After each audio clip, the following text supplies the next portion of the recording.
All right, welcome back to our last segment of Community Tapestry. And once again, if you're just joining us after that break, my name's Napoleon Bell. I'm Tony Teague, and this is the last segment, but it's certainly not the least one. It is not, because it's almost like sometimes I think the most important, because we're going to be talking about safety. Safety in the city. It's a holiday season. Right. And during the holiday seasons, sometimes criminals, take to the streets and to create issues for, the law-abiding community within the city of Columbus. And sometimes people get rather relaxed. You're so into your family and your friends and what you're doing, you kind of omit those basic rules of safety. You leave the stuff on the seats and all that. So we've actually got Deputy Chief Qunlan, who is here today, and we'd like to introduce you, welcome you to the program, Deputy Chief. Thank you very much, Director. Appreciate it. Yeah, happy to be here. And the Deputy Chief over Patrol North? Yes. Okay. Yes, I am. So what does Patrol North mean? Patrol North is basically everything in the city north of downtown Columbus. Okay. Well, great. Well, we're so glad to have you here and to talk about safety, because this is a season. 'Tis the season for break-ins and what have you. So, let's start out with burglaries. I mean, it seems like those people are starting to take advantage of people being gone for the holidays. So how do you avoid getting taken advantage of? Well, there's concerns that we have as the police about your safety and your security during the holiday season. Burglaries certainly is something that impacts a lot of people during this time of year, and we want to talk to people and let them know some simple things they can do to try to prevent or minimize their risk of being burglarized during the holidays. One thing that we see quite frequently is package deliveries during the daytime while you're away at work.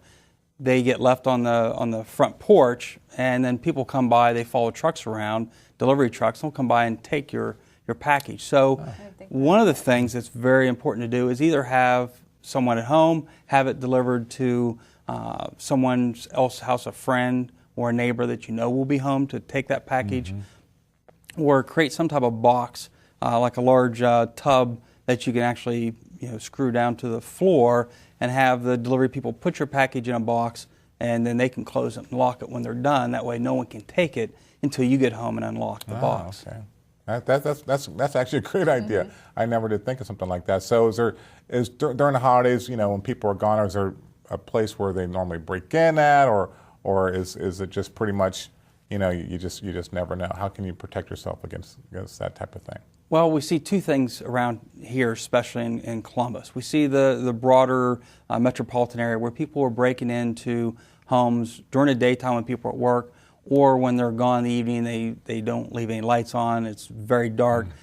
There's no perimeter lighting, motion sensor lighting, and they see it as an easy opportunity.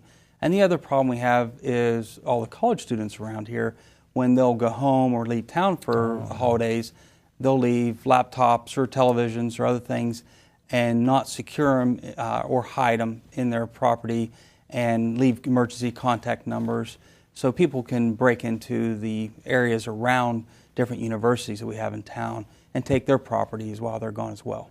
Oh, okay. So it's important to know your neighbor, it sounds like. I think that's a good practice these days. You were talking about leaving emergency contact phone numbers and things. What are some safety things that you've seen people do that were really smart? Well, certainly motion detector lighting. Cameras are becoming very inexpensive now to record. There's nothing better than having an actual photo of someone in the act and being able to, one, turn it over to the police that we can use to prosecute, but also turn it over to the public so we can broadcast that. We have, Columbus Police has a YouTube channel now. We share that information with the media as well. They will play the videotape. And so when you have that tape being broadcast and someone's face on there, unique clothing, unique facial features, somebody recognizes, we get quite a few tips through Crime Stoppers and other avenues. And we've had good luck identifying people, apprehending them, and prosecuting them. Well, what about, now holiday season and people are out shopping? There's a lot of shopping going on. A lot of people are going from their car to the store. What kind of tips can you give the consumer there to prevent from being a victim? What the consumers need to know is right now in the city of Columbus and in most cities across the country, one of the #1 crimes that affects everyone is theft from autos. a lot of people have become or either laxed or have a habit of leaving cell phones out in cars, packages, computer, laptop cases, even your charging cord plugged in where you can see that it was to a cell phone or to a GPS unit. Even leaving it out in the open lets a person know that there's probably a cell phone or GPS in the vehicle. Once they break in, they can find it in the center console or something. Now, what if you like to put your purse in the back seat and cover it up with blankets or sweatshirts or something? Well, that's a help, but I would assume most people wouldn't want to take their purse or their personal baggage belonging with them. What we see more of is like a laptop case. They're coming home from work, they leave their laptop while they run into work. Lock that up in your trunk. Don't do it when you get to the parking lot. If you pull up to the store and you take your laptop out and you put it in the trunk and close it, someone may see you do that and wait for you to go inside, then they know to break in, and because you have, do it when you leave work. Same thing when you come out of a store with a bunch of packages, you don't want to carry them all day, so what you want to do is take them out, put them in the car, and then I know it may be inconvenient, you may have a good parking spot, but move your car to another part of the mall. And that way people won't see that you just put a DVD player back there or whatever. One of the other things that is important to do when you're parking around a mall is parking in a high travel traffic area under maybe some lighting or something where the entrances and exits are, because when you have an entrance and exit, there's a lot of people traveling back and forth through there. What happens is that allows people to see your car, and thieves aren't as likely to pick on a car that there's high traffic around. Okay. They're going to pick a car that's maybe a small car in between a couple of big SUVs, and they have some concealment. Okay. And so a lot of people think that where I'm at is safe. Is it true that well, I can go to out into the suburbs somewhere and go to the mall and not have that problem? Is that a misconception, or is that really the case? Oh, I can go there and I won't have that problem. My car won't get broken into. I think that's probably one of the bigger misconceptions. We see in Central Ohio, our news covers everything from clear down Chillicothe up through Marion and all around, and you see the same stories being told in the same towns. I don't think there's anywhere where you can exclusively be immune from any type of thief that wants to get into your property. What you can do is take away the opportunity. You can't take away their method or threat or their intention, but you can deny them the opportunity. Mm-hmm. So safety at the malls and what have you isn't, is part of it, and at home. But during the holiday season, people are out, having a lot of parties going on. How do we deal with that? With a lot of the parties going on, a lot of drinking going on, is there some type of enforcement that's being done, more particularly during the holiday season, and how do we really address that? Well, we certainly use a lot of OVI checkpoints. We certainly are understanding that there is more alcohol potentially impaired or drug impaired people on the roadway, and step up our enforcement as we do during peak times of the year for many different events. Mm-hmm. We understand responsible partying is certainly socially acceptable. What we want to prevent are people that go out and drink to an excess or use some type of substance, even prescription medications that make them unsafe to drive. We ask that you set a designated driver, if possible, or stay where you're at, so that way you're not on the roadway. We want to minimize your access to driving while you're impaired. Certainly, if you're underage, we don't want to see any driving, of course, but we want to protect our community. And one of the safest ways of doing that is to limit the amount of people that are on the road impaired. And that doesn't just mean alcohol. That means distracted driving. Distracted driving is responsible for way too many traffic crashes and more serious injuries and fatalities. We want to minimize the distractions. We want to slow down. We encourage people to buckle up, of course, and arrive alive. Yeah. One thing about that is that, and I tell my kids and family members, I said, just don't get in the road during that. During New Year's and during that Christmas time when people tend to drink a little more. Yeah. I don't even want my kids or anybody to even be on the street. Yeah. Well, that brings up the piece on the New Year's. On what goes on New Year's. Yeah, and people say, well, we're gonna bring it in with a bang. A lot of gunfire goes on during the New Year's times. What is there something that the city is doing this year? To really address that, and then what is it okay to shoot your gun in the air? It's absolutely not okay. It is illegal, it is unsafe, and it is killing our children.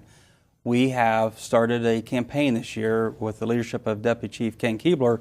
I'm proud to announce the Stop Celebratory Gunfire campaign that we are starting this year, and we're focusing on the general community at large. We're also focusing on the children in school, both high school age and middle school and elementary school, to give people information about the dangers of celebratory gunfire. It is extremely dangerous.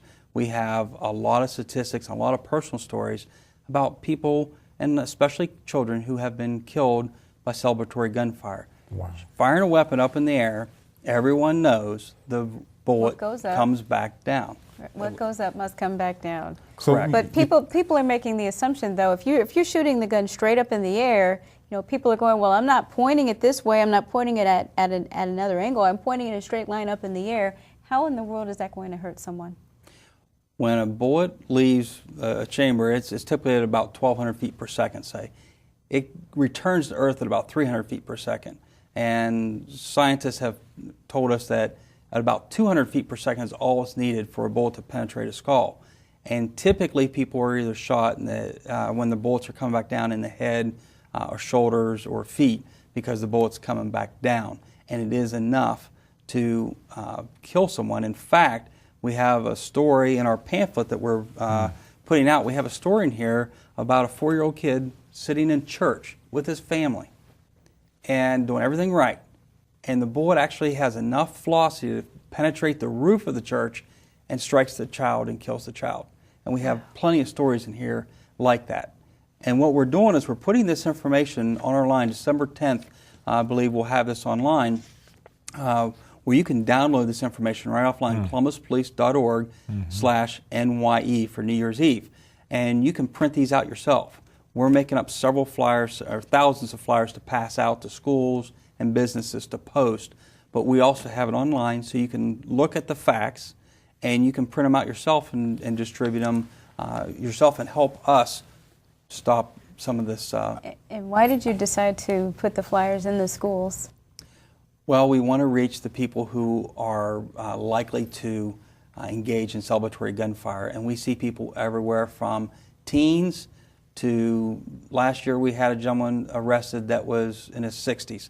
We see a wide range of people. Okay. And in that case, an officer returned within the neighborhood, investigating another call, and actually returned fire because the person was pointing a weapon, not pointing up in the air, but actually aiming the weapon. So we see bad things happen from people who use weapons because officers are in the area.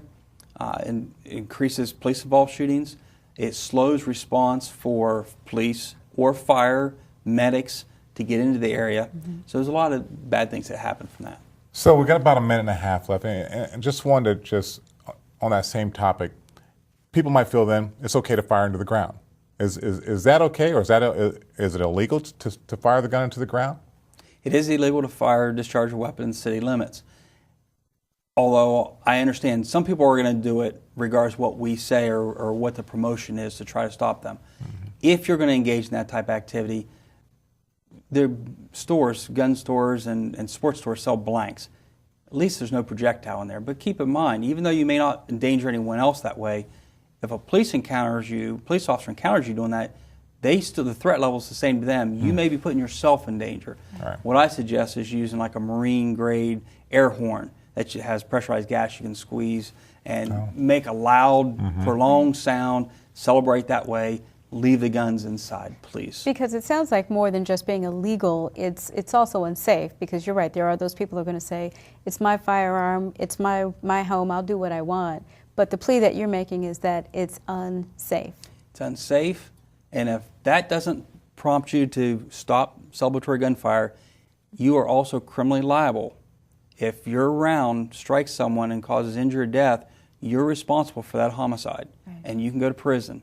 And if you're not worried about safety, worry about yourself and don't do it. Right, and you can never bring back the life of a person if you've taken their lives. You can never undo that. It's irreversible.